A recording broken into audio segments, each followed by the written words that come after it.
si Julia, no? Siya, tanungin natin. Oo. Sige. Bakit? Anong tanong yan? Ito kasi si Bart, nag-iisip ng paraan paano maparami yung customer niya dito. Suggestion ko, sabi ko, magpa-promo ka. Parang only rice. Hindi. Social media dapat. Kailangan kasi may bago kang pakulo online para dayuhin ka ng mga tao. Kasi tol, subukan mo yung mukbang. Mukbang? Pero sa palagay ko, dapat mong baguhin yung ulam mo. Kasi ang ulam niya ngayon, menudo. Kahapon, metsado. Tapos nung isang araw, afritada. Pare-parehas lang yun eh. Talaga oh. No, Rocky. There's a difference. Menudo has liver. Mechado is just beef. While apretada can be pork or chicken. Ano pala yun? Pero Bart, alam mo, parang may tama tong si Rocky. Kasi karinderya ka, di ba? Kaya dapat ang focus mo nasa pagkain. Tama. Di ba? So, ba't di ka mag-imbento o sumubok gumawa ng isang espesyal na item na pwedeng pumatok sa mga tao? Yun ba? Teka, tikman nyo to. Ano yun? Tikman nyo, tikman nyo. Oh my! Tingnan ko isa. Ako rin.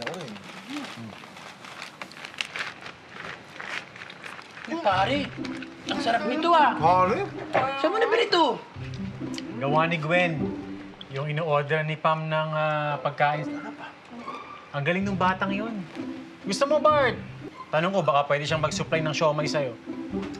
Huwag na! Gastos pa yun eh. Kopyahin ko lang tong recipe niya. Tingin pa nga. Oo. Kung kokopyahin mo, wag na. Amin na lang to. Yun. Di bale, meron pa namang natirang isa eh. Ikaw ang magiging susi ng aking tagumpay. Hindi magtatagal at yayaman akong muli! Ano yun, Bart? Wala, pare. Ang sarap ng siomay. Kainin nyo. Tikman nyo ba? Sarap.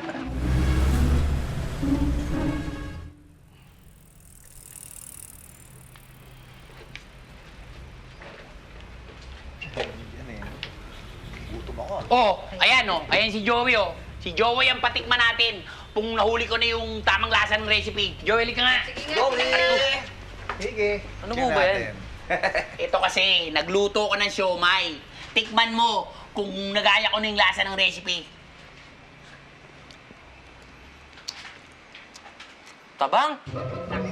Yan ang sinasabi ko sa'yo, Bart. Ikaw kasi, hindi ka nakikinig sa amin. Oh. Ganun ba? Baka itong susunod na batch, huli ko na. Oh? Dali ah. Second batch mo. Pare. May karan nga, Joey. O yan. Abay, Tikman ninyo kung huli ko na yung original recipe. Tikman nyo! Grabe naman talaga to. Bakit naman ang dami mong ginawa eh? Hinuhuli mo pa lang yung lasa. Ganun talaga, marami talaga akong lulutuin para pag nahuli ko na yung lasa ng recipe, marami na akong tamang nagawa. Hello! Oh, sige na. Tikman na natin to. Joey, tignan mo ha. Okay naman siya. Parang maalat lang. Oo. Ayos. So, konti na lang. Malapit ko na magaya yung original na recipe. Alam mo, pakukumpara ko na dun sa...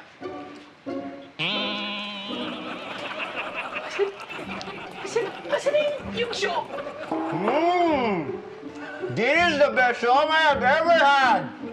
5 stars for me. Getting good, ah.